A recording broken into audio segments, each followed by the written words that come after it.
orthodox versus heterodox. So we are trying to understand whether supremacy of Vedas is believed or not, and that's the basic construct of the schools of philosophy. So in this section we would be focusing on the 6 types of the orthodox schools and the 3 types of the heterodox schools that are there.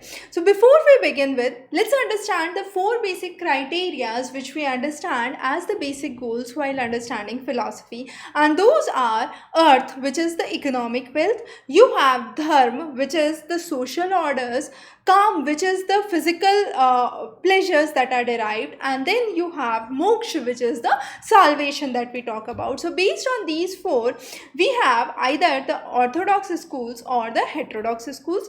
Orthodox schools are those which believed in the supremacy of Vedas, and they believe that Vedas are the most authentic scripts that are written. So they believed in the Shabda Darshan, or the 6 philosophies that are under the orthodox schools that we would understand in a while.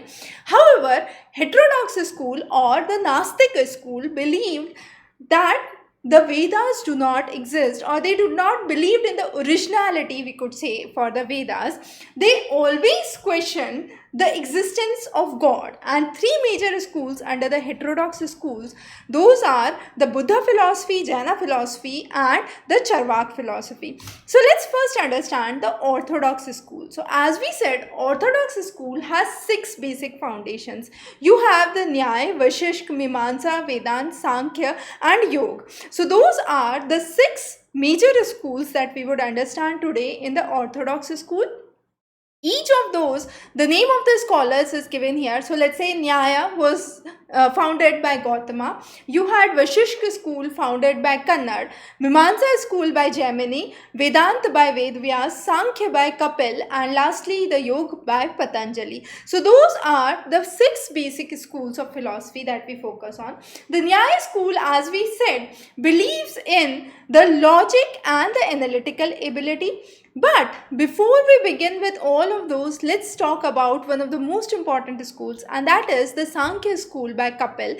Now, the school by Kapil has 3 visions. It either believes in perception, what you actually see through your senses; Anuman, which is your inference that you derive; and the Shabd, which is the verbal testimony or the hearing from an authentic person in a respective field. Now, this is one of the oldest schools of philosophy that is believed to exist and has been written in the Sankhya Sutra. Sankhya means to count. So, what we are trying to do is we are trying to focus on the counts, and there is again a further subdivision which talks about the old Sankhya versus the new Sankhya.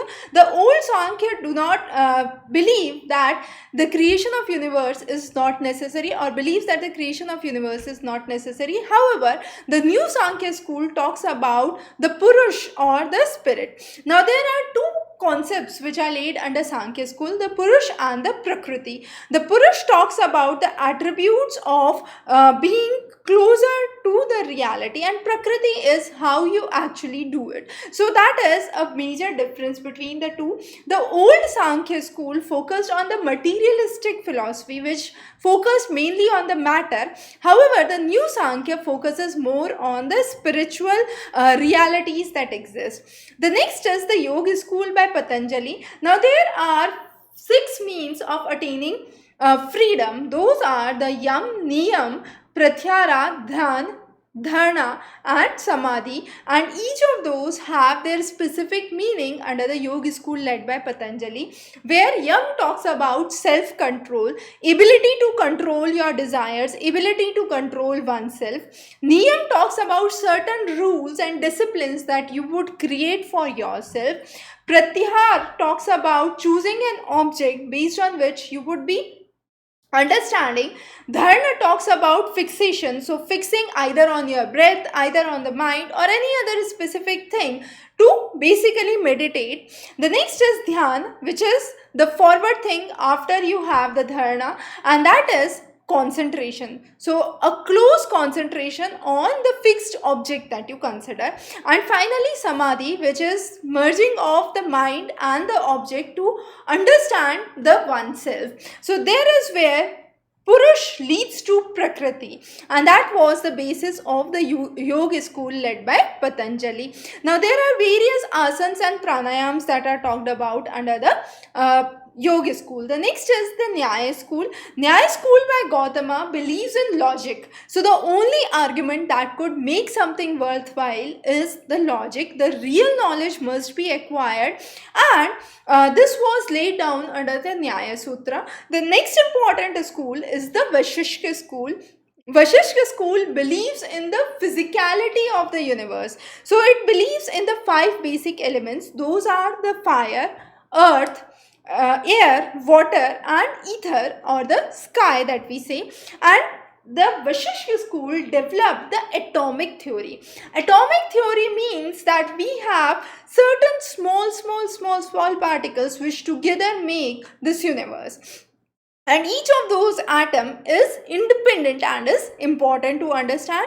So law of karma was something that was strongly believed under the Vashishka school. The next is the Mimamsa school. The Mimamsa school focuses on reasoning, logic, and interpretation. So Nyaya school, which focused totally on logic and real knowledge. Mimamsa school focused on reasoning and interpretation of that knowledge. So focusing on analysis of the text which have been written in the various Sahitas, in the various Brahmanas, have been an important part of the Mimamsa school. You had the Sutra of Jaimini, which were very important part of the Mimamsa school.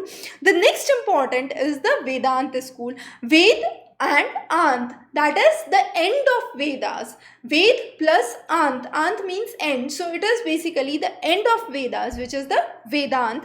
It is further elaborated in the Upanishads, and then you have the various views for the Vedanta school.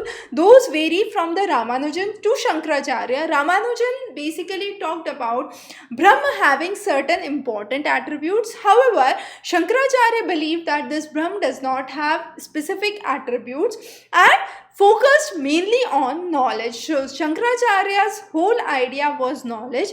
Ramanujan's idea was faith and devotion, which was predominant. So again, within the schools, as we have seen in the Sankhya school, as we have seen in this Vedanta school, there have been further fragmentations that have been seen, and these fragmentations have further led to differentiated concepts that have come up. The next that we talk about is the heterodox school or the Nastic school. As we said, three important subdivisions: the Buddha philosophy, Jaina philosophy, and the Charvak philosophy. So the Buddha philosophy founder, of course, was Gautam Buddha, and he found salvation while meditating under a peepal tree in Bodh Gaya. And he said that there are four truths that exist in life. And what are those four truths? The first truth is, whenever there is existence, there is suffering.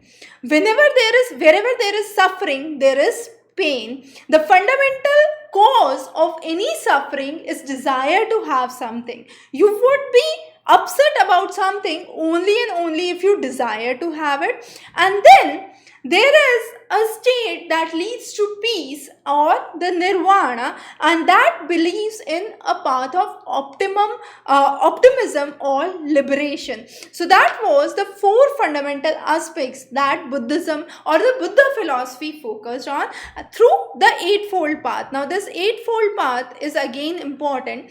The Eightfold Path of Buddha philosophy focused on right vision, right conduct, that's right behavior, right mindfulness, right concentration, right efforts, right speech, right means of livelihood, and finally a right resolution that you take. So those were the Eightfold Path that was laid down under the Buddha philosophy.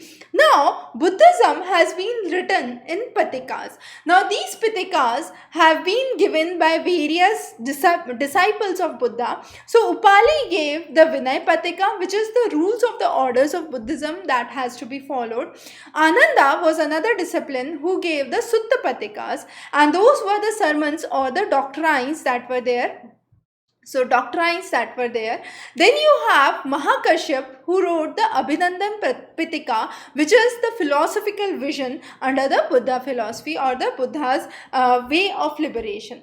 The next important philosophy that we focus on is Jaina philosophy, laid down by Mahavira. Now, the first founder of the Jaina philosophy was Rishabh, and the last Tirthankar that we say is Mahavira. Now, the seventh tattva of the fundamental Jaina philosophy starts with Jiva Achieve, which is the soul and the non-soul, those which have life and those which do not have life. And then you have the Aswara, which is the influx of karma. What you do comes back to you. The bondages or the bandhans that you have in your life, samvar or stopping the karma.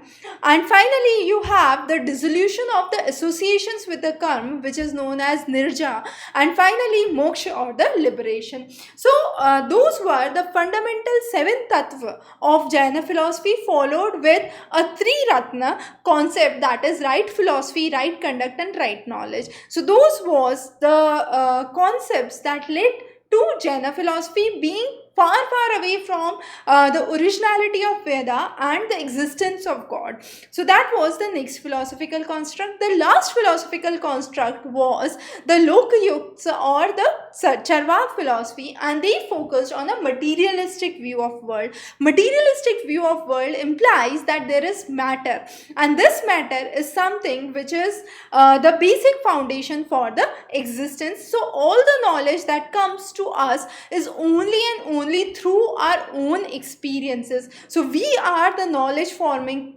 persons, and we have everything through our experiences that are coming. Charvak interestingly did not believe in five forms. They believed only in four forms that exist, and those was the fire, earth, air and water. They did not believe in sky or ether.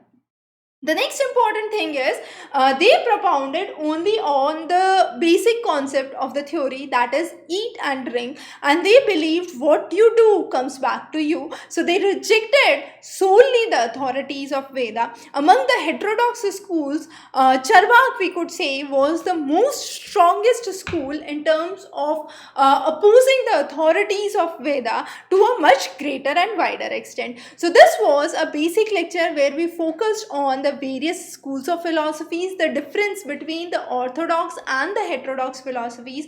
We would be starting with many more interesting lectures in the series of Indian culture. Stay tuned. Have a wonderful day ahead.